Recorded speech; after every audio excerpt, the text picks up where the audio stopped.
नमस्कार। आइए सुनते हैं प्रेमचंद की लिखी कहानी दो भाई। प्रातःकाल सूर्य की सुहावनी सुनहरी धूप में कलावती दोनों बेटों को जांघों पर बैठा दूध और रोटी खिलाती। केदार बड़ा था, माधव छोटा। दोनों मुंह में कौर लिए कई पग उछल कूद कर फिर जांघों पर आ बैठते और अपनी तोतली बोली में इस प्रार्थना की रट लगाते थे जिसमें एक पुराने सहृदय कवि ने किसी जाड़े के सताए हुए बालक के हृदयोद्गार को प्रकट किया है। दैव दैव घाम करो तुम्हारे बालक को लगता जाड़। माँ उन्हें चुमकार कर बुलाती और बड़े बड़े कौर खिलाती। उसके हृदय में प्रेम की उमंग थी और नेत्रों में गर्व की झलक। दोनों भाई बड़े हुए साथ साथ गले में बाहें डाले खेलते थे। केदार की बुद्धि चुस्त थी, माधव का शरीर। दोनों में इतना स्नेह था कि साथ साथ पाठशाला जाते, साथ साथ खाते और साथ साथ ही रहते थे। दोनों भाइयों का ब्याह हुआ। केदार की वधू चंपा अमित भाषणी और चंचला थी। माधव की वधू श्यामा सांवली सलोनी रूप राशि की खान थी।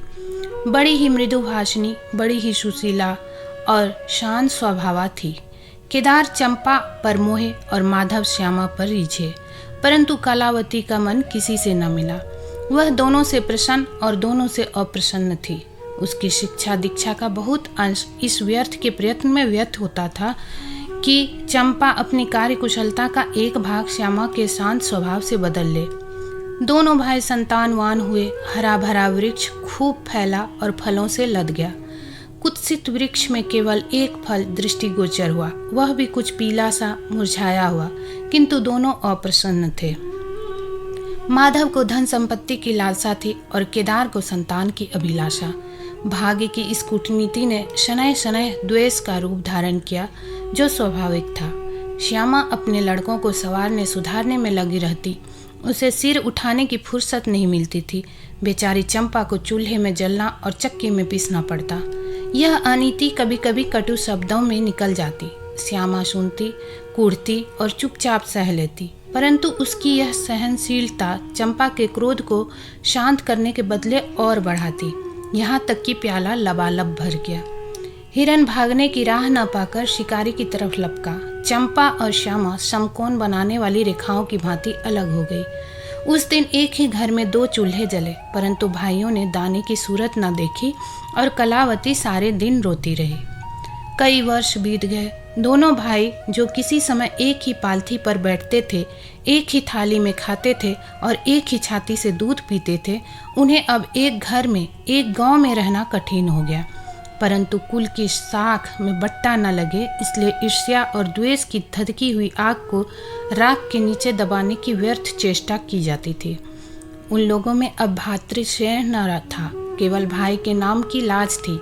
माँ भी जीवित थी, पर दोनों बेटों का वैमनस्य देखकर आंसू बहाया करती।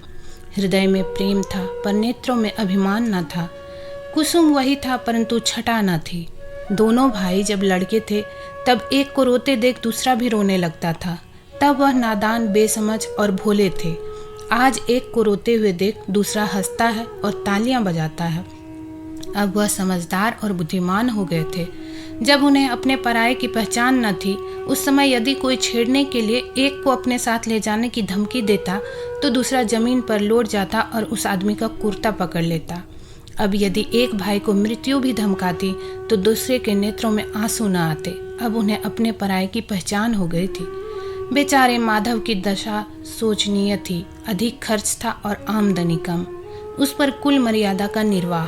हृदय चाहे रोए पर होठ हंसते रहे। हृदय चाहे मलिन हो पर कपड़े मैले न हो। 4 पुत्र थे, 4 पुत्रियां और आवश्यक वस्तुएं मोतियों के मोल। कुछ पाइयों की जमींदारी कहाँ तक संभालती। लड़कों का ब्याह अपने वश की बात थी, पर लड़कियों का विवाह कैसे टल सकता। 2 पाई जमीन पहली कन्या के विवाह में भेंट हो गई। उस पर भी बाराती बिना भात खाए आंगन से उठ गए। शेष दूसरी कन्या के विवाह में निकल गए। साल भर बाद तीसरी लड़की का विवाह हुआ। पेड़ पत्ते भी न बचे। हाँ, अब की डाल भरपूर थी, परंतु दरिद्रता और धरोहर में वही संबंध है जो मांस और कुत्ते में। इस कन्या का अभी गौना न हुआ था कि माधव पर 2 साल के बकाया लगान का वारंट आ पहुंचा। कन्या के गहने गिरो रखे गए। गला छूटा।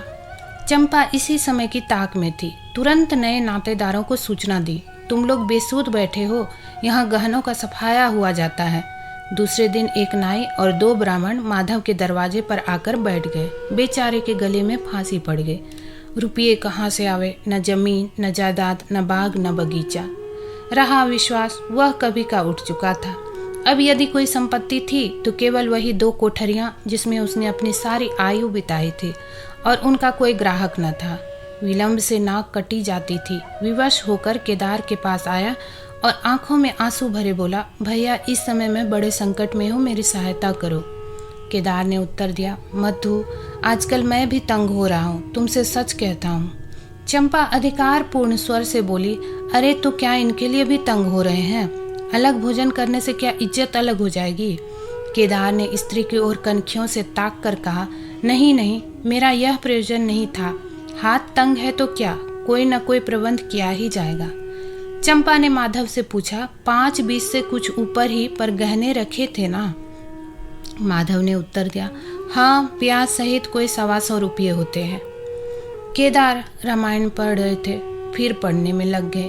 चंपा ने तत्व की बातचीत शुरू की।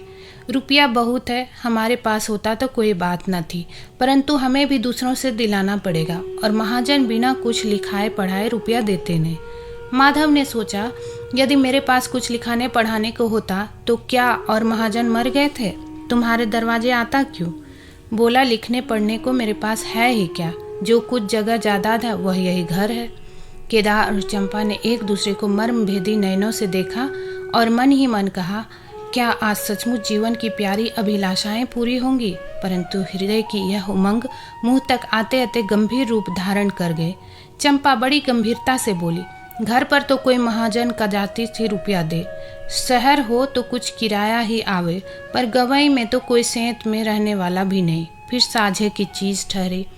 केदार डरे कि कहीं चंपा की कठोरता से खेल बिगड़ न जाए। बोले, एक महाजन से मेरी जान पहचान है, वह कदाचित कहने सुनने में आ जाए।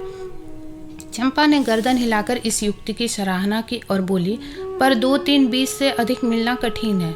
केदार ने जान पर खेल कर कहा, अरे बहुत दबाने पर 4-20 हो जाएंगे, और क्या। अब की चंपा ने तीव्र दृष्टि से केदार को देखा और अनमनी सी होकर बोली, महाजन ऐसे अंधे नहीं होते। माधव अपने भाई भावज के इस गुप्त रहस्य को कुछ कुछ समझता था। वह चकित था कि इन्हें इतनी बुद्धि कहाँ से मिल गई। बोला, और रुपये कहाँ से आवेंगे?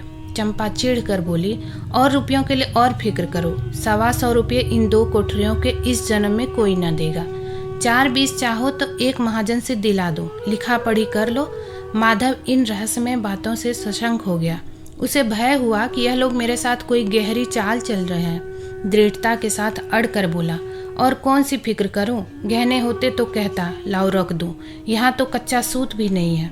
जब बदनाम हुए तो क्या 10 के लिए क्या 50 के लिए, दोनों एक ही बात है। यदि घर बेचकर मेरा नाम रह जाए तो यहाँ तक तो स्वीकार है, परंतु घर भी बेचें और उस पर भी प्रतिष्ठा धूल में मिले, ऐसा मैं न करूँगा।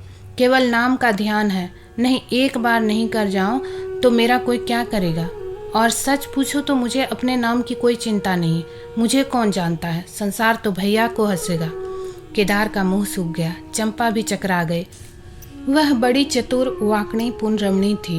उसे माधव जैसे गवार से ऐसी दृढ़ता की आशा न थी।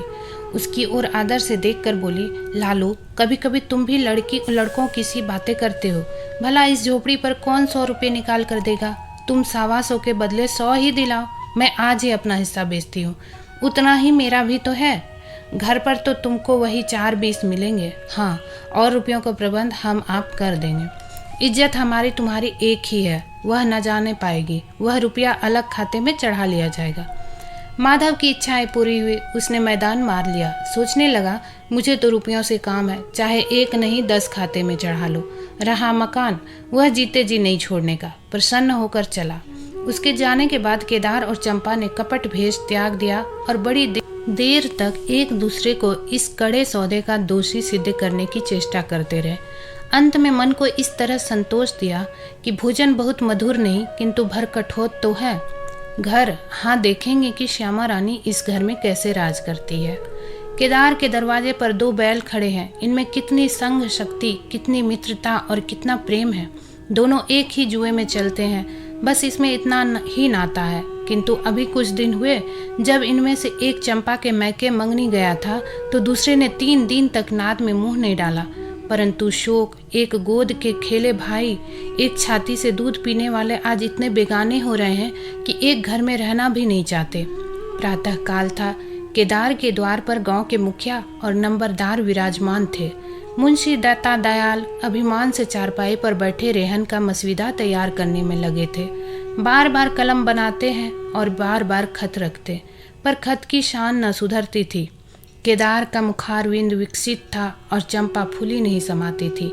माधव कुम्हलाया हुआ और मलान था। मुखिया ने कहा, भाई ऐसा हित न, भाई ऐसा शत्रु। केदार ने छोटे भाई की लाज रख ली। नंबरदार ने अनुमोदन किया, भाई हो तो ऐसा हो। मुख्तार ने कहा, भाई सपूतों का यही काम है। दाता दयाल ने पूछा, रेहन लिखने वाले का नाम? बड़े भाई बोले, माधव वल्द शिवदत्त। और लिखाने वाले का? केदार वल्द शिवदत्त। माधव ने बड़े भाई की ओर चकित होकर देखा, आंखें डबडबा आई।